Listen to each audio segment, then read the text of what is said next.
Bismillahirrahmanirrahim. Assalamualaikum warahmatullahi wabarakatuh. Alhamdulillah Allah kembali pertemukan kita. Pada video kita kali ini kita akan membahas tentang 8 asnaf atau golongan yang berhak menerima zakat fitrah. Zakat yang telah dikeluarkan oleh para muzaki atau pemberi zakat akan disalurkan oleh badan amil zakat kepada orang yang membutuhkan. Tetapi orang yang berhak menerima zakat adalah golongan tertentu atau yang biasa disebut dengan asnaf. Seperti disebutkan dalam Al-Quran, yang menyebutkan ada 8 golongan yang berhak menerima zakat fitrah. Seperti tertulis dalam surat At-Taubah ayat 60, yang artinya, sesungguhnya zakat itu hanyalah untuk orang-orang fakir, orang-orang miskin, para amil zakat, orang yang dilunakkan hatinya atau mualaf, untuk orang yang merdeka atau memerdekakan, para hamba sahaya, untuk membebaskan orang yang berhutang, untuk jalan Allah, dan untuk orang-orang yang sedang dalam perjalanan atau yang memerlukan pertolongan. Sebagai kewajiban dari Allah, Allah Maha Mengetahui lagi Maha Bijaksana.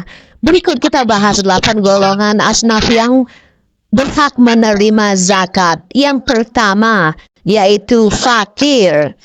Orang fakir adalah orang yang tidak memiliki pekerjaan dan tidak mampu atau pengangguran. Tetapi bukan berarti orang yang bermalas-malasan, melainkan ia sudah berusaha keras untuk mencari pekerjaan namun belum mendapatkannya. Bukan untuk orang yang kerjaannya makan, tidur, dan bangun tidur bikin status akan indah pada waktunya. Bukan itu. Selanjutnya golongan yang kedua yaitu miskin. Asnaf yang kedua adalah orang miskin. Dijelaskan bahwa orang miskin adalah orang yang memiliki pekerjaan, namun dari penghasilannya itu belum bisa mencukupi untuk memenuhi kebutuhan keluarganya. Misalnya seseorang memiliki penghasilan Rp50.000 dengan harga beras yang harganya Rp15-20.000, namun memiliki 9 anak di rumah.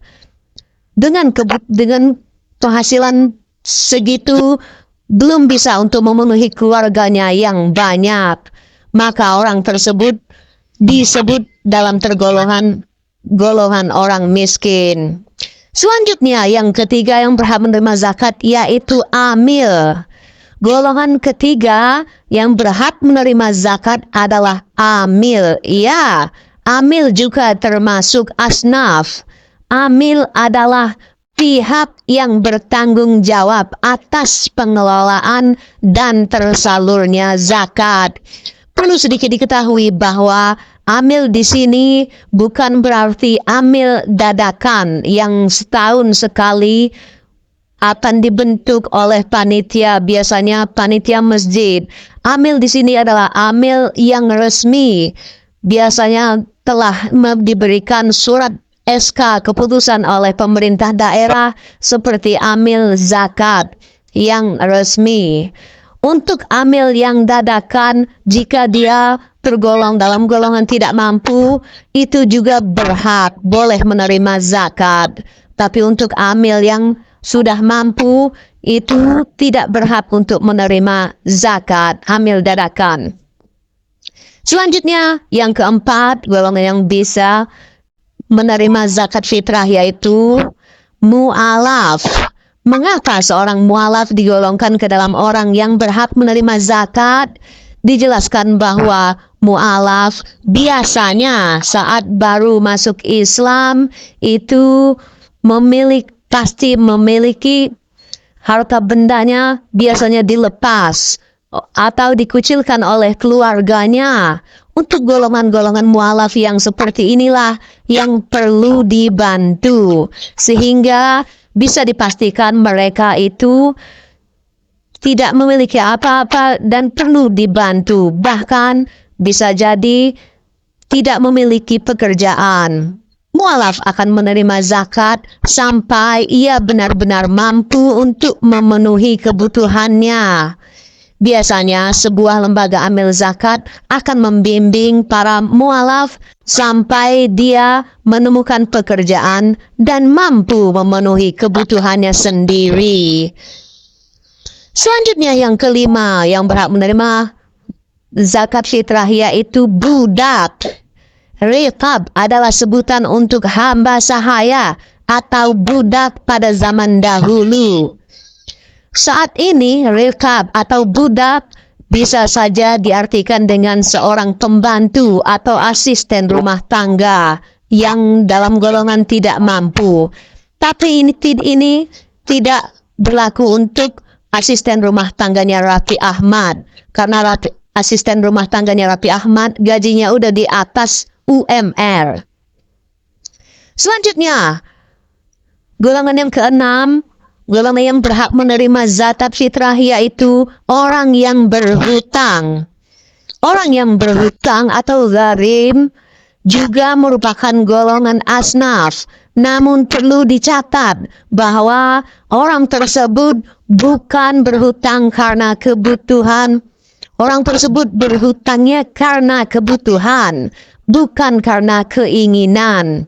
Semisal seseorang yang berhutang untuk membeli sepeda yang akan digunakan untuk bekerja di sehari-hari karena pekerjaannya jauh, maka orang tersebut bisa termasuk gharim.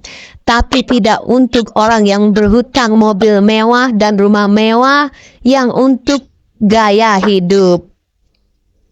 Selanjutnya, yang ketujuh, orang yang berhak menerima zakat fitrah yaitu orang yang berjihad. Pada zaman dahulu, orang yang jihad fisabilillah adalah orang yang berperang. Namun saat ini, jihad bisa diartikan sebagai orang yang berjuang di jalan Allah Subhanahu wa Ta'ala. Dalam hal ini, bisa dimisalkan dengan seorang guru ngaji yang belum mampu memenuhi kebutuhannya sehari-hari. Selanjutnya yang terakhir, golongan yang berhak menerima zakat fitrah yaitu anak jalanan. Golongan yang berhak mendapat zakat fitrah yang terakhir ini adalah anak jalanan. Namun anak jalanan pada masa pemerintahan Khalifah Muawiyah sampai Abbasiyah, Ibnu Sabil diartikan sebagai seorang ilmuwan. Mengapa? Karena dijelaskan bahwa biasanya orang yang menuntut ilmu, mereka datang dari daerah yang tidak membawa perbekalan seadanya. Kemudian mereka menginap di suatu tempat seperti masjid, disitulah mereka mendapatkan makan dan lainnya. Jadi mereka seperti difasilitasi untuk melakukan pengembangan ilmu, terutama ilmu agama dan ilmu pengetahuan. Itulah tadi 8 asnaf zakat fitrah. Jadi zakat ini tidak bisa diberikan ke sembarangan orang. Dan lembaga amil zakat berperan sangat penting dan bertanggung jawab dalam penyaluran zakat fitrah ini. Karena hasil yang diberikan oleh para muzaki bisa dikelola dengan baik nantinya.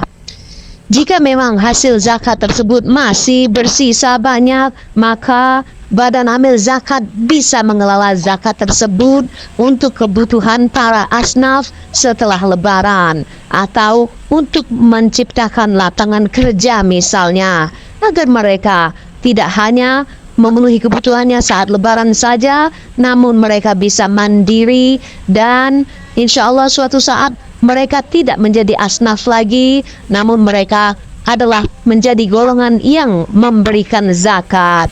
Demikianlah, semoga Allah Subhanahu wa Ta'ala berikan kekuatan kepada kita semua untuk bisa saling berbagi, untuk bisa saling membantu sesama. Demikianlah, semoga kita semua digolongkan orang-orang yang beriman dan kita bisa dimatikan dalam keadaan husnul khotimah, dan pada akhirnya kita semua bisa dimasukkan ke surganya Allah Subhanahu wa Ta'ala tanpa hisab. Amin amin ya rabbal alamin. Demikian, wallahu alam bisawab. Wabillahi taufiq wal hidayah. Wassalamualaikum warahmatullahi wabarakatuh.